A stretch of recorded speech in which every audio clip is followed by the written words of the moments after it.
So guys, I talked about this in a previous video, but I'll go over it. Since we're working on the front 4-bar mounts for the natural born Hustler, we run a 4-link style front suspension, and this right here is going to be our supports for our through bolts that are going to be mounted sleeve through the frame. So this is 1-inch OD tubing that is 3/16 thick. 3/16 is 0.1875. Yeah. So, like I talked about in a previous video, so 1 inch times the tubing thickness times 2. So 1 inch minus 0.375 is 0.625. We're running a 5/8 bolt, and where my 5/8 bolt is here, here's a 5/8 bolt. It has a 625-ish shank on it, 615, 620 shank on it. This shank is just slightly too large to go in there.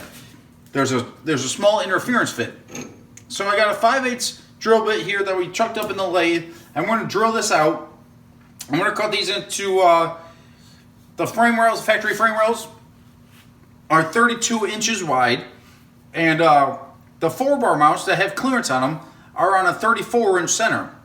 That's how I set them up on the drop axle. That means 34 minus 2 is 1 inch offset. So we're going to have 1 inch of this tubing sticking outside the frame rail to have a parallel 4-link. It doesn't necessarily need to be parallel, but we're going to put it in there parallel. So to make our 32-inch frame rails essentially 34 inches wide, like the front axle, we're going to have these stick out 1 inch. So we have 2 inches of frame, 2 inches of frame, 1 inch of stick out, plus probably like a 1/2 inch on the other side, so we can put a weld on the other side of the frame rail as well. So we'll go whatever that math is. So 2 inches plus 1 inch plus a 1/2. We'll probably cut these at 3.5 inches or so. So I'm gonna get in here and start drilling these out, and we'll see what happens.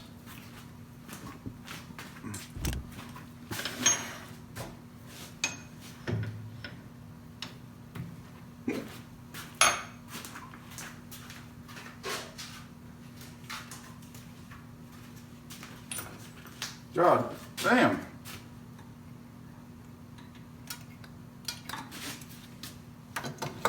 I ain't gonna need to find me some new glasses. I can't do this. These things have a magnifier in it. I can't do it.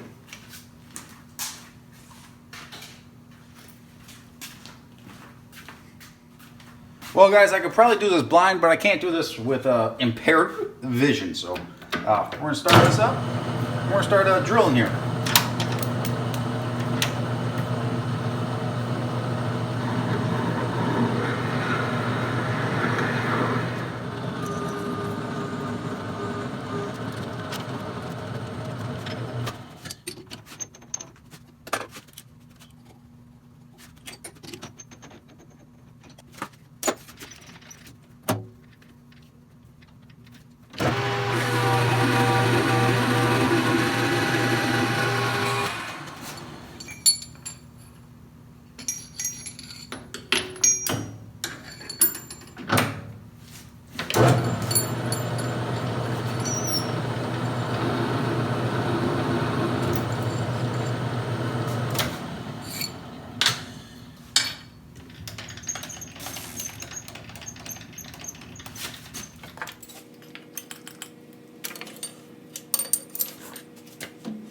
Hey guys, I lost you for a little bit, but I'm back. So we're going to run over here, and I'm going to catch you up with what I've been doing after I bang you all over the place, spin you around.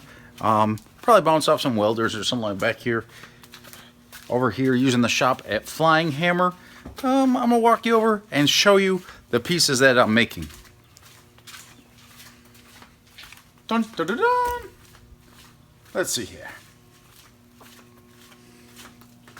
So, here we are. Boom. There's about 30 seconds of complete and utter chaos. So, to catch you up with what I've been doing, this guy right here, 3 inches long. Then I go and make ruler This ruler is 1 inch wide and it's got a 90-degree deal on it. So put it up there. I made a mark, and a mark. Then I connected these two, made a line there, connected these two, made a line here. I go through, cut it out, and I found out that the degree that these want is right around 30 degrees because I lined up the saw with whatever the angle was on my line. Turns out it's a 30-degree cut. That makes sense, but I didn't know that degree starting off, so I just went through and marked it all out. So got 1 inch space up here. The reason why I went 1 inch is because these are the guys I just machined up. These will sit on top of the frame rails. I wanted the bottom of the frame rail completely smooth, and A for aerodynamics, B for because aerodynamics, you know, the brick needs everything it can do on the bottom side to try to keep it a little bit better in the air, trying to go with some speed. So while I went 1 inch up here, these are the sleeves that we machined up. Me and the mouse in my pocket. Those suckers will fit right up in there. They're 1.5 inches on center because it's a 1/2 inch from the bottom. Their factory frame rails are 5 inches wide. The 4 bars are on a 6-inch center. The 4 bar setup on the axle itself. So if I keep the spread the same, the layback on the axle, the camber that is, camber, whatever it is, the layback on the axle will stay the same through its whole fulcrum. So these guys, I'll throw them up in either the mill or the drill press here, and I'll drill these out just so the top here is sitting flush on here, just as a little bit of support. So these will sit up here like that, and they'll sleeve in. Like I said, the frame rails are 31 inches wide, 32 inches wide. So these will sit in there kind of like that, and then this gives me where the bushing will hook up, or the tube rod end. Then here it gives me enough material to weld in here and have a nice thick meaty weld here. This is just over 1/8 inch. This is it might be 1/8 inch. 1/8 inch will be plenty strong because once this sleeves in here and everything like that, then I box this all in. It'll be nice and good. I might even drill a couple 3/8 holes in here, and then I could rosette weld this to the top of the frame, and then this will be in here. I could rosette weld here, rosette weld here. Then I'll box this all in, TIG weld it all together. It'll be some time consuming, but it'll work pretty good. Be super strong, and then it'll be welded along the base, on the face, the face, and all around here just to clean it up, make it look a little bit more presentable. But these things right here, it's a whole lot less weight. 5/8 bolt versus a 3/4 inch bolt. I could make these a little bit longer, make them a little bit more sleeker looking and stuff like that, but it's just going to add weight. So the 4 bar drop axle setup's inherently heavy in the first place, so I'm going to try to be self-conscious or conscious about any weight savings. We might even put a 1/2 inch bolt in here, change the rod ends so we run a 1/2 inch bolt. Tubing end or the rod ends would be a little bit smaller, but that's down the road. Right now we have the 4 bar setup that was on that I set up for Turbo John's Mustang, and we're just going to run that for right now. Eventually I'll probably make them out a little bit thinner tubing and stuff like that, but there's certain areas to save weight and there's certain areas not to save weight, and suspension and steering are not necessarily areas I want to try to save weight on the car. So I'm going to come back and cut this other one out, and we'll get after it.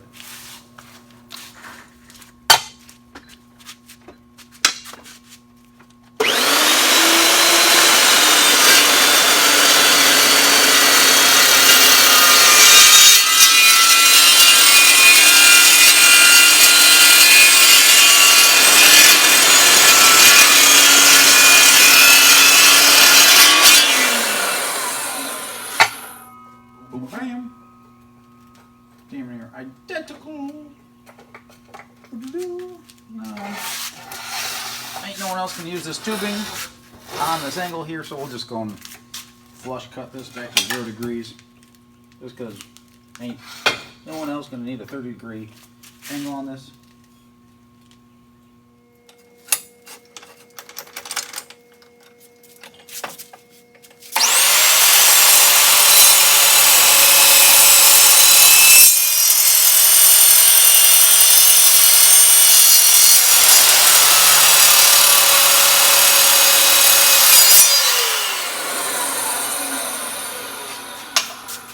Now we'll come together and we'll weld these two back on. Woohoo! That sucker's hot.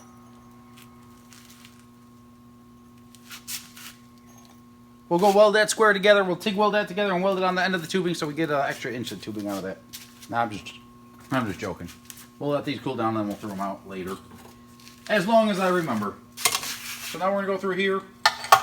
Damn, that burnt the hell out of me. So we're going to go through here, mark these out, and then you could know where the edge is, because A, we know where it is, but also right at the base of the roll is usually where the plane is. So base of the roll, go in here and index them in the mill.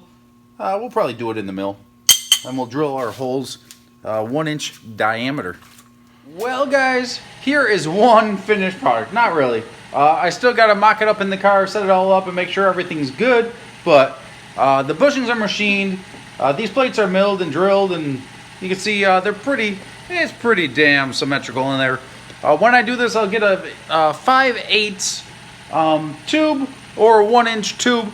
And when I tack these actually in the car, I'll run that tube completely from one side of the car to the other side of the car and make sure that these are indexed with the #1 bar that the 4-link everything attaches to, that the whole car is referenced off of. So I'll slide this sucker out of here. That's kind of a tight fit. Give me a second here. Well, you can see. So I'll slide this sucker out of there, and I'll either run a 5/8 tube, that's the size of our bolt, through the whole thing, or I'll take this out and run a 1 inch tube through these holes here when I tack this up in the car to index everything. I'll probably weld these on the bench, so we'll probably do a 5/8 tube, and we'll run that 42 inches long. I probably have some for some gusset material and stuff like that sitting in my 24-foot trailer, and we'll run that across it, index it, and make sure the right side and the left side 4-bar mounts are in exactly the same plane height-wise and location, because they're mounted directly in the frame rail, so they're going to be in the right location as far as front and back goes and everything else like that. So we can measure off of that bar back to our #1 bar, or to the mid plate, whatever we want to reference it off of, and make sure those are nice and go. But you can see they're in there nice and tight. I also did it this way so that I can run like a weld to the top of here and really make that extremely strong, so that we're not just depending on the exterior welds here and here. I could run a bead inside this lip here and it will be exceptionally strong, and something that we will never have to worry about. Oh, also, I'll probably drill a couple 3/8 holes in here, and we could rosette weld that to the chassis, since this is going to sit on the frame rail on top like this. This will be our upper 4-bar mount, and this will be our upper 4-bar mount, and then the lower one will be actually going through the frame rail, and that one's going to be a little bit less fun because we can't use the mill or the drill press, good old elbow grease. So maybe we'll have race cars and snacks do that one.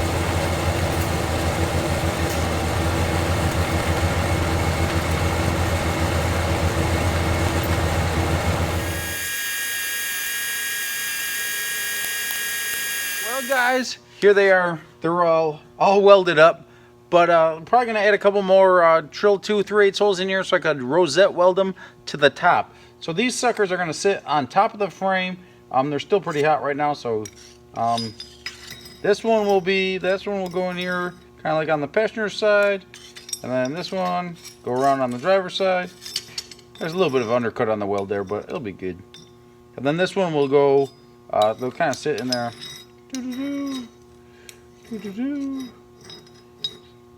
Kind of like so. These are offset 1.5 inches, as you can see. 1.5 inches, because the frame rails are 31. Frame rails are 31, and the 4 bars are at 34. So it's 1.5 inches per side, so that the 4 bars will run perfectly parallel. So I'm gonna go wash up, take a nap, and be back at it in the morning. So guys, yesterday you got to see me make 3 of these out of 1 inch OD 3/16 wall tubing to sleeve our 5/8 bolt for our other 3 4-bar mounts. Unfortunately, we didn't have enough tubing.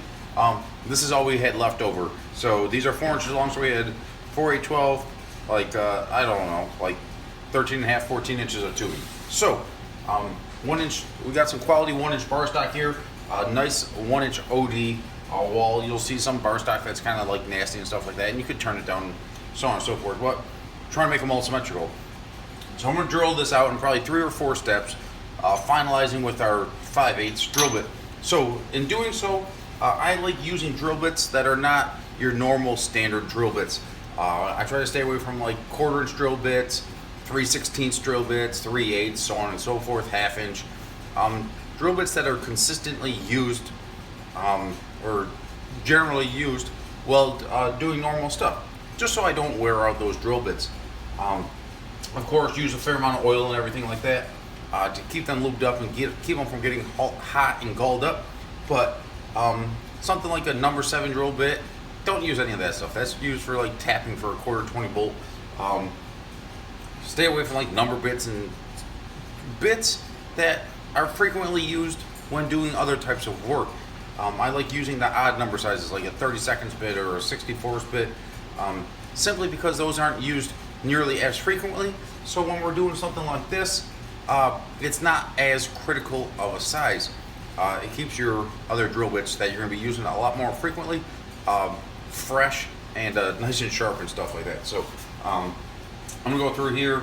We're starting off with whatever this is here, something like 3/16, just slightly above 3/16, and then we're going to go through and work our way all the way up to 5/8, and 5/8 is generally the final size, is the only real size drill bit that I'll prefer to use, so then we don't wear out the rest of our drill bits. So I'm gonna get to work here and catch you guys soon.